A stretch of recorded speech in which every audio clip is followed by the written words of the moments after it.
Welcome to Telugu scribe. నేను మీ journalist Kavya.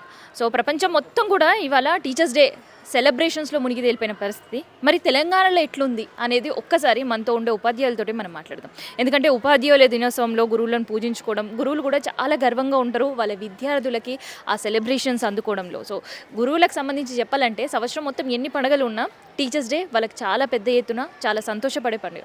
కానీ ఈరోజు మాత్రం తెలంగాణలో గురువులు రోడ్డు మీదకి వచ్చిన పరిస్థితి. అదేందనుకుంటున్నారు కదా?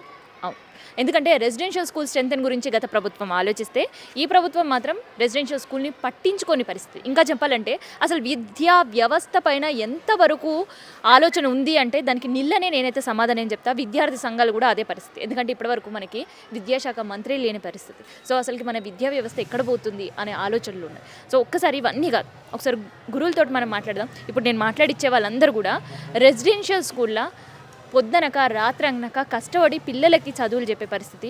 కొన్ని సంవత్సరాల నుంచి గురుకుల రెసిడెన్షియల్ స్కూళ్ళనే నమ్ముకొని వాళ్ళు బతికిన పరిస్థితి. కానీ ఇవాళ వాళ్ళకి ఇంకా చెప్పాలంటే 3 నెలలు 4 నెలలు 5 నెలలు జీతాలు లేకుండా కేవలం విద్యార్థుల కోసం మాత్రమే పనిచేసారు. వాళ్ళ ఇల్లు సంసారం అంతా కూడా పక్కన పెట్టి, వాళ్ళ కష్టాలు సుఖాలు అన్నీ పక్కన పెట్టి విద్యార్థుల కోసమే కష్టపడే పరిస్థితి. కానీ వాళ్ళు ఇవాళ కష్టపడే పరిస్థితి, రోడ్డు మీదకి వచ్చిన పరిస్థితి ఉంది. సో మీ పేరేంటండి? నా పేరు విజయలక్ష్మి అండి. నేను గత 8 సంవత్సరాలుగా సొసైటీలోనే వర్క్ చేస్తున్నాను.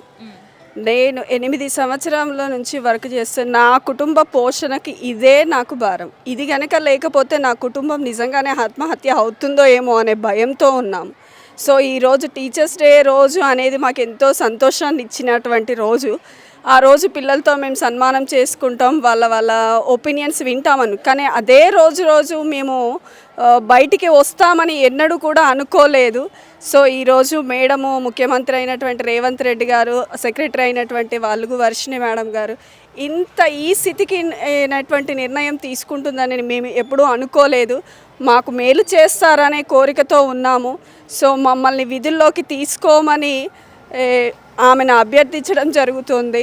సో ఈరోజు మాకు కావాల్సింది మాకు ఇచ్చేటువంటి జీతం గవర్నమెంట్లో కనీసము 10% కూడా మాకు జీతాలు ఇవ్వట్లేదు. గత 3 నెలల నుంచి మాకు జీతాలు లేకపోయినా మేము 40-45 కిలోమీటర్ల దూరంలో ఆటోలు మాట్లాడుకొని, వానలు పడ్డా వరదలు పడ్డా ఎన్ని వచ్చినా ఆటోలు మాట్లాడుకొని మేము ఈరోజు స్కూల్స్కి పోయి విద్యార్థులకు విద్యాబోధన చేయడం జరుగుతుంది.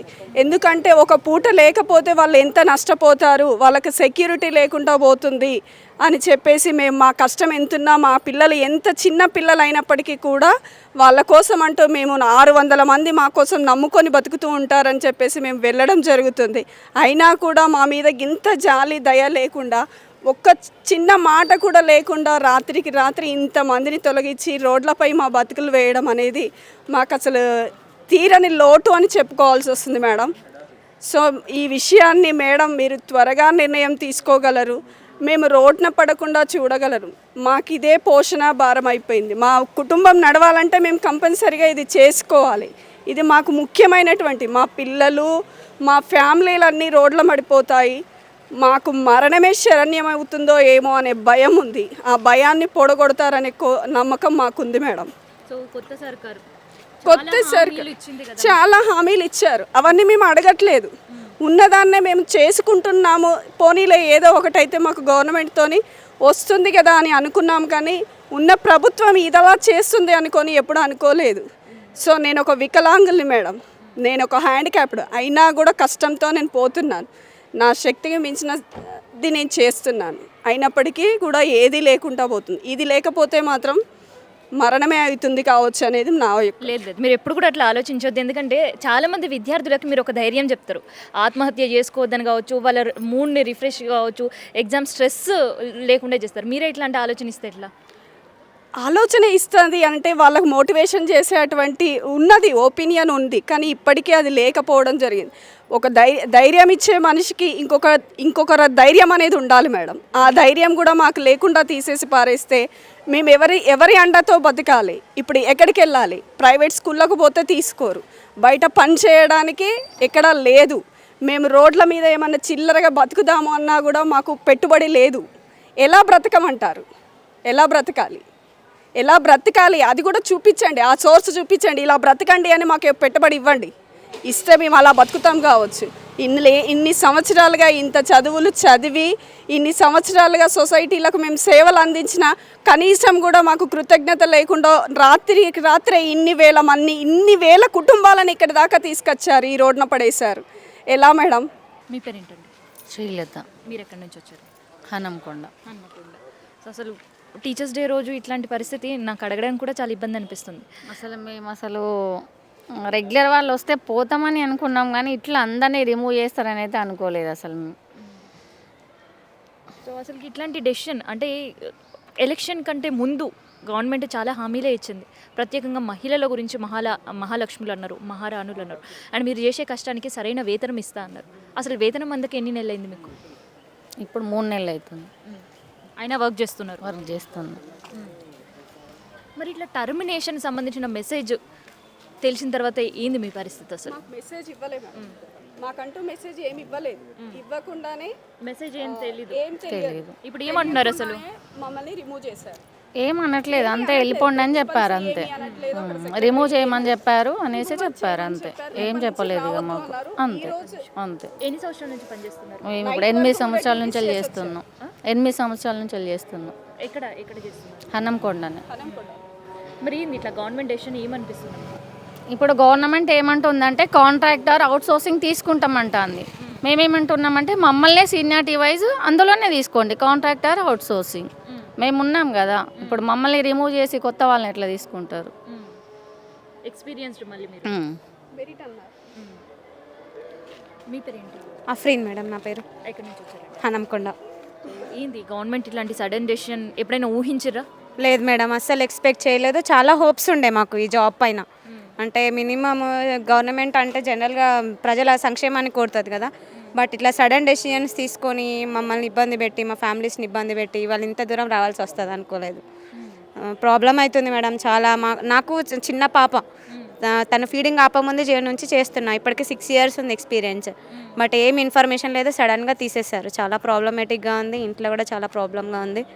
చాలా హోప్స్ పెట్టుకున్నాం దీని మీద, మాకంటూ ఒక దారి చూపించాలని మేము కోరుకుంటున్నాం మేడం. అసలు ఎందుకు సడన్గా ఆల్ ఆఫ్ సడన్ దాదాపు 6,000 మందిని టర్మినేట్ చేయాల్సిన అవసరం ఎందుకు వచ్చిందంటారు? ఇంకా అది మేడంకే తెలియాలి మేడం. మనకైతే మేమైతే వర్క్ చేస్తున్నాం కాబట్టి మమ్మల్ని స్టిల్ కంటిన్యూ చేశారు ఇన్ని సంవత్సరాల నుంచి. మరి మేము ఉండగా వాళ్ళని తీసుకొని మాకు ఏం రకంగా వాళ్ళు న్యాయం చేయాలనుకుంటున్నారో తెలీదు, అదే తెలుసుకోవడానికే ఉన్నాం ఇక్కడ. But what ever it is, మాకు న్యాయం జరగాలి. మేము ఎన్ని సంవత్సరాల నుంచి కష్టపడ్డాం. రెగ్యులర్స్ రానప్పటికీ కూడా రెగ్యులర్స్తో పాటు నైట్ డ్యూటీలు, స్టే డ్యూటీలు, హాలిడే డ్యూటీలు, ఏ డ్యూటీలు అయినా చేసాము, అన్నీ చేసాం మేడం, రెగ్యులర్స్తో సహా చేసాము. బట్ మాకు న్యాయం జరగలేదు. ఇప్పుడు మాకు న్యాయం కావాలి అంతే. మరి ఇక్కడ కలిసి మాట్లాడే అవకాశమైనా ఉందా మీకు? మేడం లేదు, నిన్నటి నుంచి మా సార్ వాళ్ళు వెయిట్ చేస్తున్నారు మేడం, కనీసం అపాయింట్మెంట్ కూడా ఇవ్వట్లేదు. ఒకసారి జస్ట్ మా ప్రాబ్లం ఏంటో ఇట్లా తెలుసుకోవాలి కదా, అది మా ఒపీనియన్. లేదు, అవకాశం లేదు. చాలామంది అందరూ ఇప్పుడు అసలు తెలియదు మేడం మొత్తానికి. అయితే టీచర్స్ డే సెలబ్రేషన్స్లో ఉండుంటారు లాస్ట్ ఇయర్ అంతా. సో ఈ ఏడాది ఇట్లా రోడ్డు పైన ఉండడం, వీళ్ళని కలవడం, వాళ్ళని కలవడం ఏంది అసలు మాకెవరికి హైదరాబాద్ సరిగా తెలీదు. మేము టీచర్స్ డే అంటే పిల్లలతో స్పెండ్ చేసి, పిల్లలు ఇచ్చిన చిన్న చిత్కా గిఫ్ట్లు తీసుకొని వాళ్ళు మాట్లాడితే హ్యాపీగా ఫీల్ అయ్యేవాళ్ళం. ఇవాళ ఇంత దూరం వచ్చి ఫ్యామిలీస్లో వదిలేసి, పిల్లలు వదిలేసి, టోటల్ హోప్స్ అనేవి పోయినాయి కాబట్టి ఇంత దూరం రావాల్సి వచ్చింది. మాకు న్యాయం ఇప్పుడు చేయాల్సి వస్తుంది మేడం. శాలరీస్ కూడా సరిగా వేయట్లేదు ఈ ఇయర్ నుంచి. ఒక గురువు అంటే ఒక రెస్పెక్ట్ ఉండే పరిస్థితి ఉందా ఇక్కడ? లేదు మేడం, ఇక్కడైతే అసలు లేదు. నిన్న ఆల్రెడీ వస్తున్నారు కాబట్టి మాకైతే ఏం జరుగుతుందో తెలియట్లేదు. But what ever it is, ఏదైనప్పటికీ మాకు న్యాయం చేయండి. మా ఇన్ని సంవత్సరాల మా ప్రాబ్లమ్ని అర్థం చేసుకొని మాకు ఏదో ఒక సోర్స్ చూపించండి. గురువు లేని విద్య గుడ్డి విద్య అంటుంటారు. అసలుకి గురువులకు ఇప్పుడు ఇక్కడ రెస్పెక్ట్ ఉందా? ఇంతగానం తిరుగుతున్నారు. గురువే లేని విద్య గుడ్డి విద్య అని మీరు అంటున్నారు. అసలు గురువే గుడ్డివాడైపోతున్నాడు. అతనికి పోషణ లేదు గురువు అని. ఒకప్పుడు పూజారి, గుళ్ళో పూజారి చేస్తే పూజారికి ఉన్న బీదత్వం ఎవరికీ లేదనేవారు ఒకప్పటి సామెతలో. ఇప్పుడు ఒక గురువుకు ఉన్నటువంటి బీదత్వము ఈ సమాజంలో దేనికే లేదు. కనీసం ఇన్ని రోజులు తిరుగుతున్నారు. కనీసం ఒక ఫార్మర్ అంటే ఒక రెస్పెక్ట్ ఉంటుంది, ఒక టీచర్ అంటే రెస్పెక్ట్ ఉంటుంది. అసలు ఆ రెస్పెక్ట్ ఉందా? ఆ రెస్పెక్ట్ అనేది ఎక్కడా లేదు. విద్యార్థుల్లో లేకుండా పోయింది, అటు తల్లిదండ్రుల్లో లేకుండా పోయింది, మెయిన్గా సమాజంలోనే లేకుండా పోయింది. అధికారుల చేతుల్లో ఒక టీచర్ అనే దానికి విలువే లేకుండా పోయింది. అందరూ చదువుకున్న వాళ్ళే, ప్రతి అధికారి చదువుకున్న వాళ్ళే. అధికారి టీచర్ అనే విలువ ఒక్కసారి కూడా ఇచ్చారో లేదో ఒక్కసారి వాళ్ళ మనసును రీక్యాప్సులేషన్ చేసుకోండి. ఒక టీచర్కి మేము ఏమైనా రెస్పెక్ట్ ఇచ్చామా అనేది ఒకసారి రీక్యాప్సులేషన్ చేయండి. చేస్తే ఆ టీచర్కి ఎంత వాల్యూ ఇచ్చారనేది తెలుస్తుంది. మీ పేరేంటి? నా పేరు అనుష అండి. ఎక్కడి నుంచి వచ్చారు? నేను సోషల్ వెల్ఫేర్ కమ్మదనం షాద్నగర్ నుంచి వచ్చాను. అయితే గత కొన్ని సంవత్సరాల నుంచి మేము ఈ సొసైటీలో వర్క్ చేస్తున్నాము. ఇట్లా సడన్గా తీసేయడం అనేది మాకు చాలా బాధాకరం అండి. ఎందుకంటే ఇప్పుడు మిడిల్ ఇయర్ లోపల మాకు అదేదో జూన్లో చెప్పేసి మీరు ఇంకా వద్దు మాకు అని అంటే మేము అక్కడితో క్లోజ్ అయిపోయి వేరేది ఫర్దర్గా ఏదైనా చూసుకునే వాళ్ళం. మిడిల్ ఇయర్ వరకు వచ్చేసి మిడిల్ ఇయర్ లోపల మమ్మల్ని మీరు ఎటు కాకుండా ఇంకా మీరు పార్ట్ టైమర్స్ అవసరం లేదు, నాణ్యమైన ఇంకా టీచర్స్ని మేము తెప్పిస్తాము అంటే ఎన్ని రోజులు తెలియదా అండి? ఇప్పుడు నాణ్యమైన టీచర్స్ అనేది ఇన్ని రోజులు తెలియదే 10 years నుంచి అందులో కంటిన్యూ చేస్తున్నామా? కాదు కదా. ఇప్పుడు కొంతమంది 5 ఆఫీసర్స్ వచ్చేసి గురుకులాల పిల్లల లోపల మీటింగ్ పెట్టేసి మీకు ఇంతకంటే నాణ్యమైనటువంటి తెలివి కలిగిన టీచర్లను ఇస్తాం మేము అని చెప్పేసి అంటే ఇన్ని రోజులు పనిచేశారు కదా, ఇక్కడ ఉండే టీచర్లకు తెలియలేదా మరి? అదే అంటే గవర్నమెంట్ వ్యవహారం నాకైతే అట్లా అనిపిస్తుంది. అంటే ఆ వర్డ్ యూజ్ చేయడం వల్ల అంటే మనకేం చెప్పారు జూన్లో కూడా ఏం చెప్పారంటే మిమ్మల్ని కంటిన్యూ చేస్తాము, ఎందుకంటే మీరు సొసైటీకి చాలా అవసరం. టీచర్ అనేవాడు ఒక చీకటిని తొలగించి వెళ్తుని చూపించేవాడు టీచర్. మరి అలాంటి టీచర్ని తీసేస్తే పిల్లలు మిడిల్ ఇయర్ లోపల లాస్ అవుతారు. మేము ఇయర్ కంటిన్యూ చేస్తాం అన్నందుకే మేము మళ్ళీ డెమోస్ ద్వారా మళ్ళీ సెలెక్ట్ అయ్యాం. సెలెక్ట్ అయినా కూడా ఇప్పుడు ఎటు కానీ పరిస్థితి లోపల మమ్మల్ని తీసేస్తే మమ్మల్ని నమ్ముకొని ఉన్న ఫ్యామిలీస్ ఉంటారు, అదేవిధంగా మమ్మల్ని నమ్ముకొని వచ్చిన పిల్లలు కూడా చాలామంది ఉంటారు. ఎందుకంటే మేము వస్తుంటే నిన్న సాయంత్రం పిల్లలందరూ కూడా ఎట్లా అంటే అసలు మిమ్మల్ని చూసి ఇక్కడ మేము ఎడ్యుకేషన్ కంటిన్యూ చేస్తూ ఉంటే మీరు సడన్గా వెళ్ళిపోతే ఎన్నో హోప్స్తో వచ్చినాం మేడం, కొత్త వచ్చిన టీచర్తో మేము ఇంకా బాండింగ్ అవ్వాలంటే కూడా మేము అవ్వలేకపోతామని చెప్పేసి మిమ్మల్ని ఒమ్మంటున్నారు. వచ్చిర్రు ఎవరైనా మీ దగ్గర కొత్త వాళ్ళు? ఎవరు కూడా రాలేదండి. ఇంకా నైట్ ఈవినింగ్ అయితే మళ్ళీ అక్కడ ఉండే వేకెన్సీస్ అన్నీ పెట్టేశారు. ఇంకా ఇప్పటికైతే ఎవరు టీచర్స్ రాలేదు. మరి ఆ పిల్లల ఎడ్యుకేషన్ మిడిల్ లోపల పిల్లల ఎడ్యుకేషన్ ఏం చేస్తారు? అసలు ప్రభుత్వం అసలు ఇలాంటి నిర్ణయాలు ఎందుకు తీసుకుంటుంది? రేవంత్ రెడ్డి గారు ఇలాంటి విషయాలపైన ఎందుకు ఇంత ఇది చేస్తున్నారు? అది మాకు అర్థం కావట్లేదు. ఎందుకంటే కనీసం గవర్నమెంట్ మారితే అన్న మా భవిష్యత్తు ఏమైనా బాగుపడుతుందేమన్న ఆలోచనతో మరి కొత్త గవర్నమెంట్కి అవకాశం ఇచ్చినా కూడా నేను ఫీమేల్స్కి చాలా చేస్తాను అని అంటే ఏం చేస్తున్నారండి? బస్సెస్ ఎవరు అడిగారండి? ఫ్రీగా అడగలేం కదా మేము. ఇప్పుడు అక్కడ మేము ఎక్కడికైనా వెళ్ళాలన్నా కూడా ఛార్జ్ పెట్టుకొని వెళ్ళాల్సిందే, కానీ మేము బస్సెస్ ఫ్రీ కావాలి మాకని చెప్పలేదు కదా. ఇప్పుడు మమ్మల్ని నమ్ముకున్న ఫ్యామిలీస్ ఉంటారు, మమ్మల్ని నమ్ముకున్న పిల్లలు ఉంటారు. ఆ పిల్లల స్టడీ ఏమవుతుంది అసలు? అయితే ఇప్పుడు ఒక మాట అన్నారు మీరు మాట్లాడుతూ, ఒక హోప్తో మాకు మంచి జరుగుతుందని ఒక హోప్తో మేము గెలిపించామని. జరిగిందా మంచి? జరగలేదు కదండి. అందుకే ఇప్పుడు ఇన్నాళ్ళు కూడా ఇంకా మంచి జరుగుతుందేమో, మమ్మల్ని ఇక్కడ నుంచి ఇంకా టర్మినేట్ చెయ్యరేమో అని చెప్పేసి ఎన్ని రోజులు వెయిట్ చేస్తామండి. ఒకేసారిగా నిన్న మార్నింగ్ మేము డ్యూటీకి వెళ్ళి అక్కడ సిగ్నేచర్స్ అయిపోయిన తర్వాత మీరందరూ వెళ్ళిపోవాల్సిందే, మీ టర్మినేట్ చేసేసాం మిమ్మల్ని అని చెప్పేసి అంటే అక్కడ మేము అసలు కనీసం ఆలోచించుకునే టైం కూడా మాకు లేకుండా ఇంకా మీరు వెళ్ళిపోండి అన్న నిర్ణయం తీసేసుకున్నారండి. మంచి ఇంకెక్కడ జరిగిందండి? మంచి జరిగితే ఈరోజు మేము బయటికి ఎందుకు వస్తాం? అసలు మేము ఇప్పుడు 3 నెలల నుంచి కూడా జీతాలు లేవండి, మాకు శాలరీస్ అనేవి కూడా లేవు అసలు. మేము శాలరీస్ కోసం కూడా ఎవరిని కూడా ఎక్కడ కూడా ధర్నాలు చేయాలో లేకపోతే మాకు శాలరీస్ రాలేవని చెప్పేసి మేము ఎక్కడ కూడా ఎవరిని కూడా ఇబ్బంది పెట్టలేదు. మేము ఈరోజు వచ్చిన పర్పస్ కూడా మాకు న్యాయం చేస్తారన్న పర్పస్లోనే వచ్చామే తప్ప ఏదో గొడవ చేయాలి, ధర్నాలు చేయాలన్న ఒపీనియన్ అయితే కాదు. ఇంకోటి అక్కడ మనకి సెక్రటరీ మేడం అలుగు వర్షిణి గారు కానివ్వండి, రేవంత్ రెడ్డి గారు కానివ్వండి, నెక్స్ట్ రేపటి రోజున గురుపూజ దినోత్సవం అవునా, టీచర్స్ డే. మరి ఆ టీచర్స్ డేకి మాకు ఇస్తున్నటువంటి కానుకనే అనుకుంటాం ఈసారి ఇది. అంటే ఇంతమంది టీచర్స్ యొక్క మనసును నొప్పిస్తూ మరి వీళ్ళు విద్యార్థులకు ఏ విధమైనటువంటి న్యాయం చేస్తారు? మాకు ఎలాంటి న్యాయం చేస్తారు? సో టీచర్స్ డే గురువులను పూజించుకునే రోజు వాళ్ళ ఇది గొప్ప కానుకగా నేను భావిస్తున్నా. ప్రతి టీచర్ కూడా తన జీవితంలో ఈ సంఘటన మర్చిపోలేదేమో అని నా అభిప్రాయము. ఇంకొకటి, టీచర్ని తీసుకున్నప్పుడు తనకు ఎంతో భరోసా ఇచ్చి తీసుకుని ఉంటారు. ఆ తర్వాత 1 month కాగానే రెగ్యులర్స్ రాగానే మీరు వెళ్ళిపోండిగా రెగ్యులర్స్ వచ్చిండ్రు కదా అనే విషయం చాలా బాధను కలిగించింది. అప్పటి నుంచి ఇప్పటి వరకు మాకు ఎక్కడ కూడా జాబ్ దొరకలేదండి. నేను స్కూల్ మానేసి దాదాపు 1 month అవుతుంది. 1 month నుండి తిరగని కాలేజ్ లేదు, తిరగని స్కూల్ లేదు. ఏ స్కూల్లో కూడా ఆపర్చునిటీ ఇప్పటి వరకు నాకు లభించలేదు. నేను సోషల్ వెల్ఫేర్లో 5 years వర్క్ చేశాను. లాస్ట్ మంత్ నుండి నేను ఇంటి దగ్గర ఉంటున్నా మేడం. అక్కడ రెగ్యులర్స్ రావడం వల్ల నా జాబు పోవడం జరిగింది. ఇప్పటి వరకు కూడా నాకు ఏ స్కూలు ఏ కాలేజీలో కూడా ఆపర్చునిటీ అనేది రాలేదు. ఇట్లా ఒక పార్ట్ టైం లైఫ్ను మధ్యలో ఆ, చేయడం చాలా బాధాకరంగా అనిపిస్తుంది నాకు. ఇప్పుడు 6,000 మంది రోడ్డుపైన పడ్డారు. ఒకరు ఇద్దరు అంటే సరే అనుకోవచ్చు. 6,000 మంది ఉద్యోగాన్ని నమ్ముకొని బతుకుతున్నప్పుడు వాళ్ళకి ఎక్కడుంది భరోసా? మరి వాళ్ళు ఎట్లా బతకాలి ఇప్పుడు? మిగతా రిమైనింగ్ మంత్స్ వాళ్ళ ఫ్యూచర్ ఏంటి, వాళ్ళ ఫ్యామిలీ ఏంటి? మరి ఇదంతా కూడా గవర్నమెంట్ ఖచ్చితంగా ఆలోచించాల్సినటువంటి విషయం అని నా అభిప్రాయం. ఇంకొకటి, తీసుకునే ముందు ఆలోచించాలి. తీసుకున్న తర్వాత 1 మంత్ తర్వాత రెగ్యులర్స్ వస్తారు, మరి అది మీరు ఆలోచించండి అని అంటే ఆలోచించలేము. ఎందుకంటే ఉద్యోగం అట్లాంటిది. మనం ఉద్యోగం చేస్తేనే మనకి వెళ్తుంది. కొంతమంది ఫ్యామిలీస్కి ఉద్యోగం పైన డిపెండ్ అయ్యి నడిచే ఫ్యామిలీస్ చాలా ఉంటాయి. అట్లాంటి వాళ్ళు ఏం చేస్తారంటే 1 మంత్ తర్వాత చూద్దాంలే అనే దాంట్లో జాబ్లో జాయిన్ అయినటువంటి సందర్భాలు చాలా ఉన్నాయి. పోతాము అనే అభిప్రాయం ఎవరికి కూడా ఉండదు. జాబ్కి పోయే ముందు నేను వెళ్ళిపోతా, నన్ను తీసేస్తారు అనే ఆలోచన ఎవరికి రాదు. ఉద్యోగం పైన డిపెండ్ అయి ఉండే వాళ్ళకి 1 మంత్ తర్వాత ఇట్లాంటి రిజల్ట్ రావడం చాలా బాధ. అందులో నేను కూడా ఒక బాధితురాలని. నేను 5 సంవత్సరాలు సోషల్ వెల్ఫేర్లో పనిచేసిన. గత 2 నెలల నుంచి నేను ఇంట్లో ఉంటున్న. ఆ బాధ ఏంటో నాకు తెలుసు.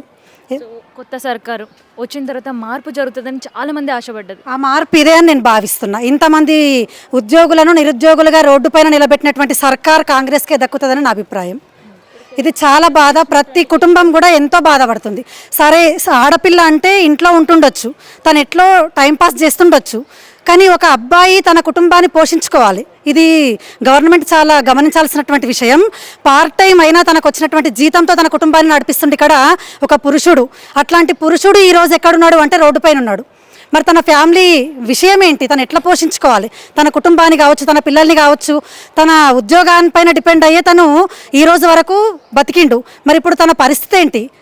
ఒక స్త్రీ ఉద్యోగం చేస్తుంది అంటే మరి తనకు ధైర్యం ఉంది కాబట్టి చేయగలిగింది. ఇప్పుడు ఆ స్త్రీకి ధైర్యం ఎక్కడుంది? కాబట్టి కొంచెం గవర్నమెంట్ ఈ విషయాలన్నీ దృష్టిలో పెట్టుకొని మాకేదో ఒక ఆసరా కల్పిస్తుందనే నమ్మకంతో మరి మా బాధని ఈ విధంగా ఈ సభాముఖంగా తెలుపుతున్నాం. మరి గవర్నమెంట్ గమనిస్తే మా జీవితాలలో ఏమో మార్పు వస్తుందని నా అభిప్రాయం. కాబట్టి సార్ కొంచెం చూడండి సార్, ఒకరు ఇద్దరు కాదు, వేలాది మంది ఈరోజు రోడ్డుపైన నిలబడ్డారు. మరి వాళ్ళ కుటుంబాలు, విద్యార్థుల జీవితాల గురించి ఆలోచించి మాకు ఒక చక్కటి అవకాశాన్ని కల్పిస్తే మరి బాగుంటుంది అనేసి నా అభిప్రాయం. సో ఇదన్నమాట, టీచర్స్ డే అందరూ కూడా చాలా ఘనంగా సెలబ్రేట్ చేసుకుంటున్నారు. కానీ దాదాపు 10-15 సంవత్సరాలు, కొంతమంది 20 సంవత్సరాల నుంచి కూడా పిల్లలకి విద్య చెప్తూ మాత్రమే, జీతాలు రాకున్నా కూడా వాళ్ళు తినకున్నా వాళ్ళ కుటుంబ సభ్యులు కూడా ఆలోచించకుండా కూడా టీచర్స్ వృత్తికి న్యాయం చేయాలి, గురువుగా ఉన్న పొజిషన్కి మనం న్యాయం చేయాలి అని ఆలోచించిన వాళ్ళకి ఇలా రోడ్డు మీదకి రావాల్సిన పరిస్థితి. మరి సర్కారు గురువులకు ఎంత దృష్టి పెట్టింది? గురువులకు పూజించే రోజు ఇట్లా కన్నీళ్ళు పెట్టిస్తున్నారు గురువుని. ఒక్కసారి ఆలోచించాల్సిన పరిస్థితి మళ్ళీ ఉంది.